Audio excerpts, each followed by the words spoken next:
जय हिंद। नमस्कार दोस्तों, मैं राघवेंद्र नामदेव स्वागत करता हूं आपके अपने यूट्यूब फैमिली ITI मैकेनिकल गुरु में। तो दोस्तों, आपने जैसा कि पिछली वीडियो में देखा ड्रिल व उसके प्रकार के बारे में, तो उसी के आगे हम देखेंगे आज जो ड्रिल बिट के मुख्य भाग होते हैं उसके मुख्य भागों के बारे में हम जानकारी लेंगे। तो इस वीडियो में आपको जानकारी दी जाएगी ड्रिल बिट के भागों के बारे में। ये वीडियो देखने के बाद आप सक्षम होंगे इसके बारे में डिस्क्राइब करने के लिए, बताने के लिए, और हर वो एग्ज़ाम जो आप देना जा रहे हैं या देने वाले हैं, कोई भी जो कि टेक्निकल से संबंधित होता है, तो उसमें आने वाले क्वेश्चन ड्रिल से संबंधित आप देने में सक्षम हो जाएंगे। तो शुरू करते हैं आज के जो हमारा चैप्टर है ड्रिल बिट के मुख्य भाग। जैसा कि आप अपने स्क्रीन पर शो हो रहा है, आपके चित्र आप देख सकते हैं। यहाँ पे एक ड्रिल का चित्र शो किया गया है, आपकी स्क्रीन पे दिखाया गया है जैसा कि। तो आप यहाँ पे सबसे ऊपर देख रहे होंगे, यहाँ पे लिखा हुआ है टैंक। तो टैंक के बारे में जानेंगे कि टैंक क्या होता है आखिर। तो टैंक जो होता है ये ट्विस्ट ड्रिल का सबसे ऊपरी भाग होता है। जैसा कि आप ड्रिल में देख रहे होंगे कि ट्विस्ट ड्रिल का जो सबसे ऊपरी भाग होता है इसे टैंक कहते हैं। यह छोटा सा होता है लेकिन परंतु चपटा होता है, ठीक है। तो इसी के कारण जो ड्रिल है वो सीट में फिट करने में सरलता रहती है। तो जो चपटा रहता है इसी के कारण ही यह ड्रिल में अच्छे से फिट हो जाता है। इसके बाद जो हमारा भाग आता है वो हमारा है सैंक। तो सैंक देख लेते हैं, सैंक क्या होता है। यहाँ पे आप देख रहे होंगे टेपर सैंक लिखा हुआ है। तो इसके बारे में जानेंगे कि ये टेपर सैंक होता क्या है।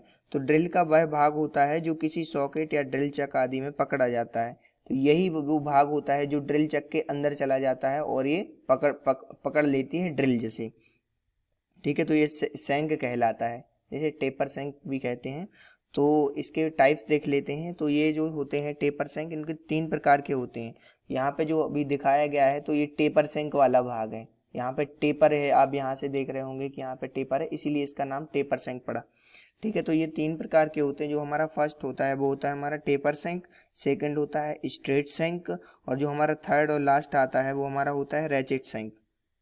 तो टेपर सैंक के बारे में जान लेते हैं कि टेपर सैंक आखिर होता क्या है।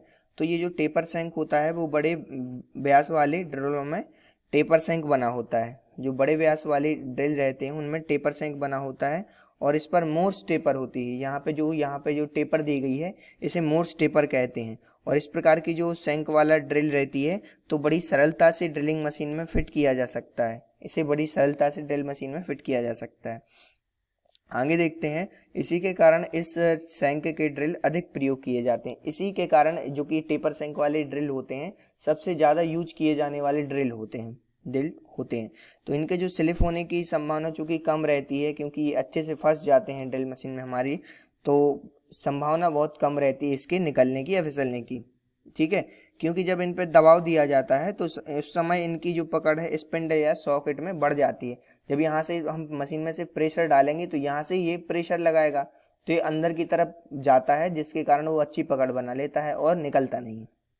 अब जो हमारा सेकंड आता है वो हमारा है स्ट्रेट सैंक। तो स्ट्रेट सैंक क्या होता है कि जो इस प्रकार के सैंक प्राय कम से कम व्यास वाले ड्रिलों में बनाए जाते हैं। जो कम व्यास वाले ड्रिल होते हैं उनमें स्ट्रेट सैंक का यूज किया जाता है। और इन छोटे ड्रिलों को ड्रिल चक में भी पकड़ा जाता है। ड्रिल चक रहते हैं जो हमारे, तो उसमें भी उसको पकड़ा जाता है स्ट्रेट सैंक को।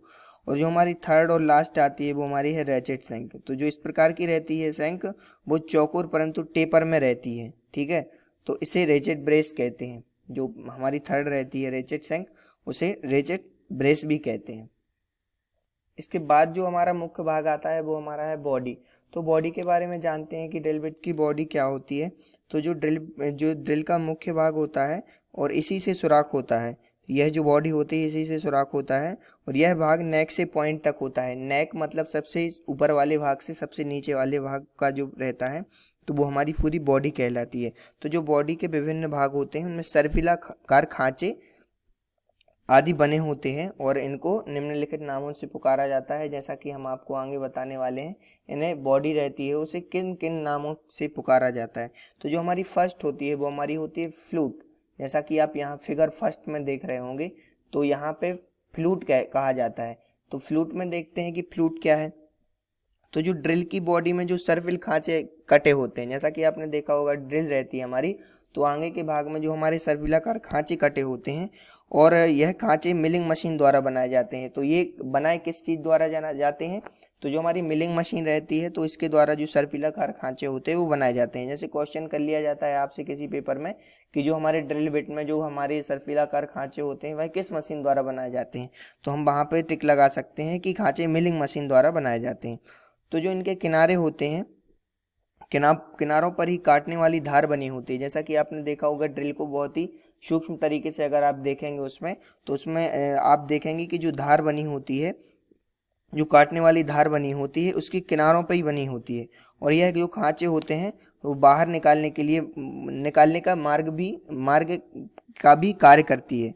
जैसे जैसे हम ड्रिल करते हैं तो यह जो अंदर का हमारा मटेरियल है उसे बाहर करने का जो काम करती है, यही सर्पिलाकार खांचे उसे बाहर करने का काम करते हैं। और इसी के द्वारा शीतलक ड्रिल के पॉइंट तक जाता है और इसी के द्वारा जो शीतलक होता है हमारे सर्पिलाकार खांचों के द्वारा ही हमारे ड्रिल के पॉइंट तक पहुंचता है, जो कि ठंडा करने का काम करता है। तो हमारा जो अगला पॉइंट आता है वो हमारा है लैंड।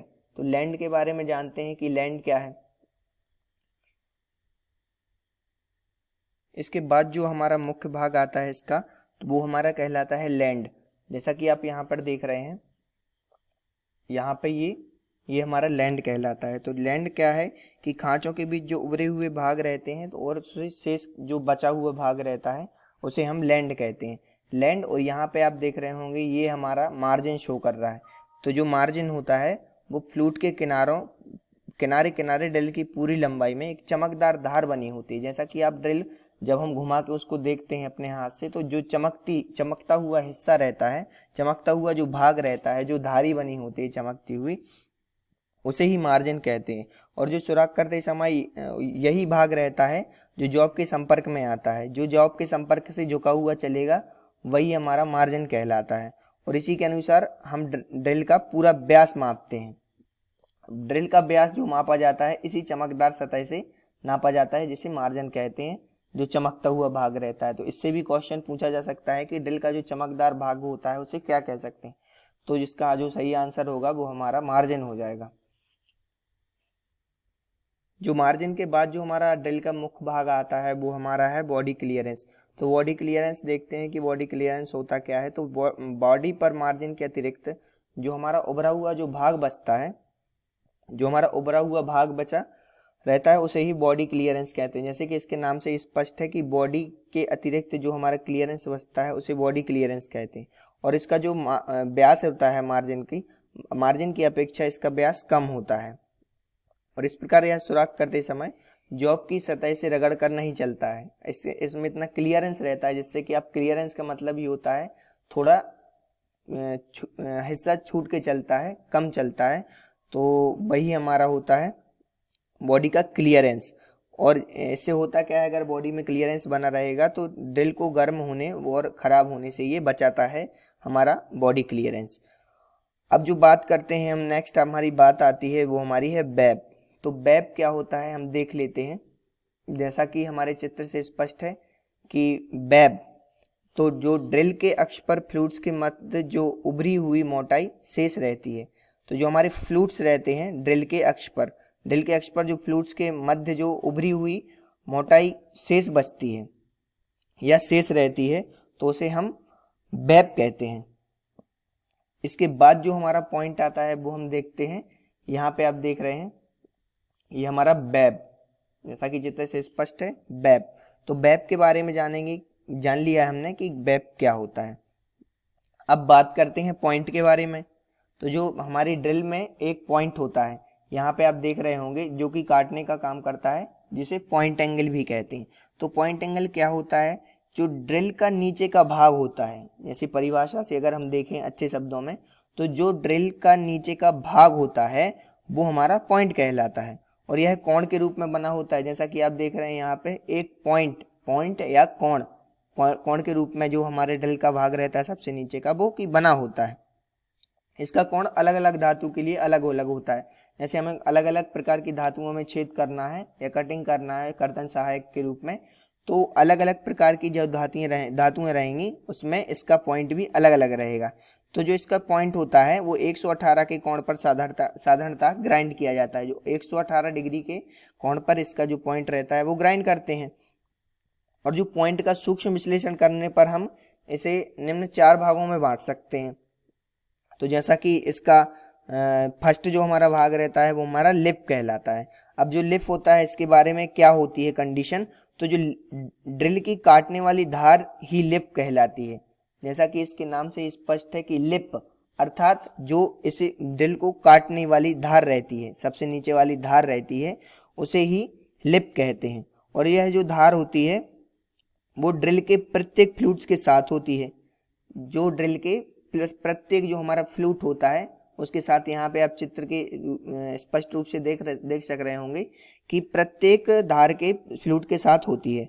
और जो लिप की लंबाई व कोण एक बराबर रहना चाहिए, अन्यथा सुराख सही नहीं होगा। अगर इसका ये जो हम देख रहे हैं लंबाई और कोण एक से बराबर नहीं होंगे तो सुराख सही नहीं कटेगा, या सही हमारा जो सुराख है वो नहीं होगा।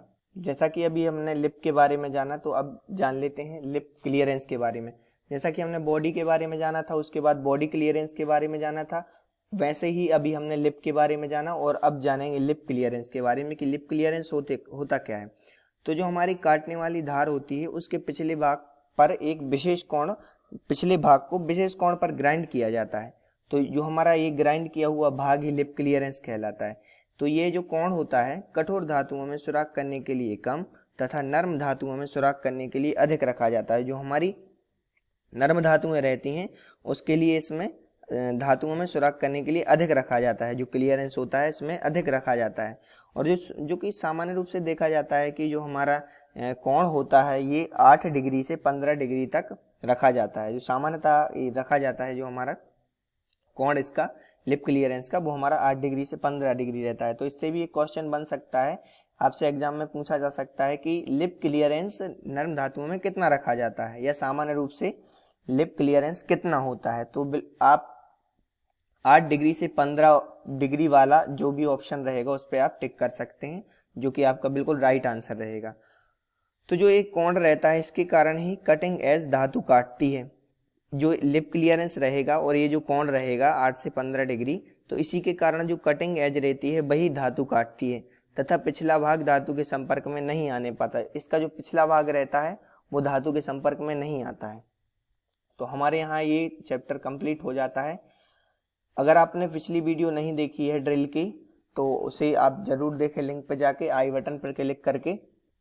कैसी लगी हमारी वीडियो, लाइक शेयर सब्सक्राइब करें और अपने दोस्तों को भी सेंड करें।